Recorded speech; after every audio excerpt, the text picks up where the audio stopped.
It's the story of a haunted house. Okay, yeah, haunted houses are always great for a good scare. You know, chains dragging metal moans in the dead of night, pictures falling off the walls, apparitions rising out of the fireplace. And then there are stories like this one, where the haunted house is just kind of a background feature.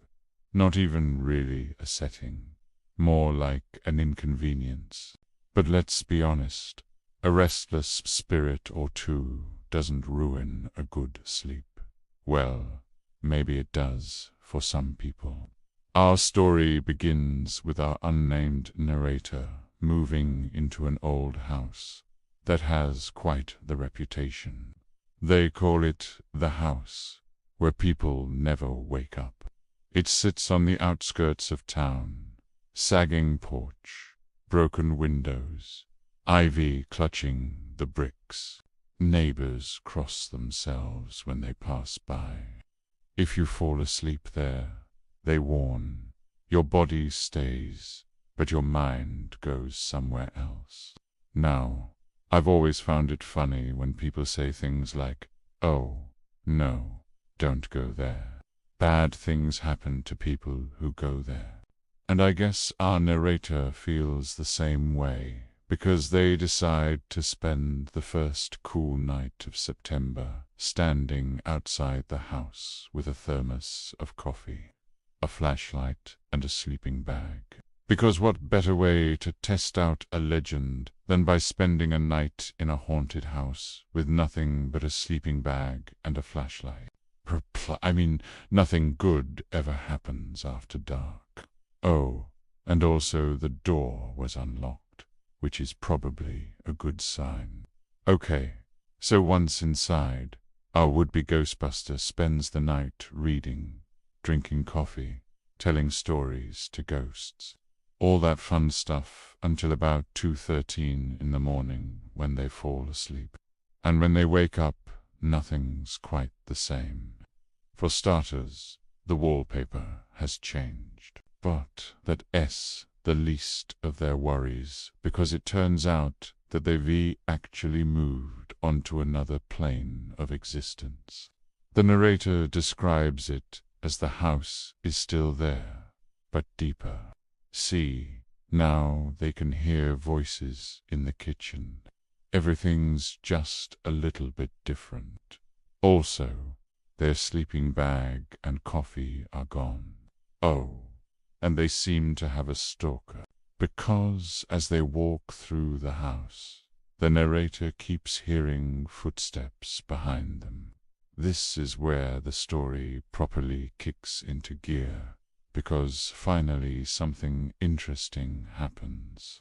The narrator finds a guy in bell-bottoms who says that they're new, implying that this place attracts sleepy people who get stuck there and then die or something.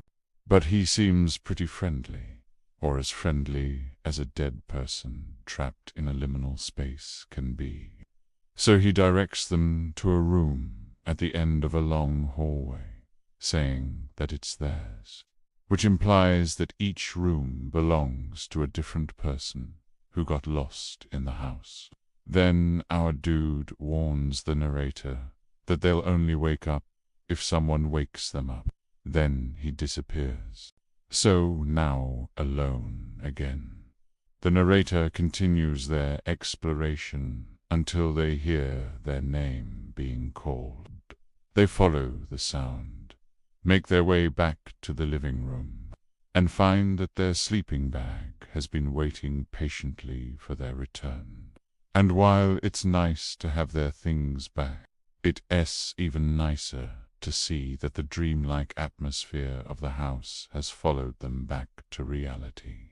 This is where things take a turn for the worse, because our unnamed protagonist has brought a friend, Mark, who's worried that their head might explode due to lack of sleep. But Mark is there to lend support, not participate, so he doesn't stick around long. As soon as he leaves, the strangeness returns. The narrator hears humming coming from inside one of the rooms and decides to investigate. Now, if you've ever spent the night in a haunted house, you'll know that there's nothing more terrifying than doors opening on their own, especially when those doors lead to infinite hallways full of whispering voices and shadows. But honestly, if I was stuck in a haunted house, I would definitely rather hang out in a hallway than deal with whatever's going on in those rooms. Just saying. Anyway, the narrator tries to move on from the hallway, but it seems to stretch endlessly. So they turn around and nearly bump into Mark again, who's come back to check if their head exploded yet. The narrator is pretty much ready to leave at this point, but before they can, the hallway starts to collapse.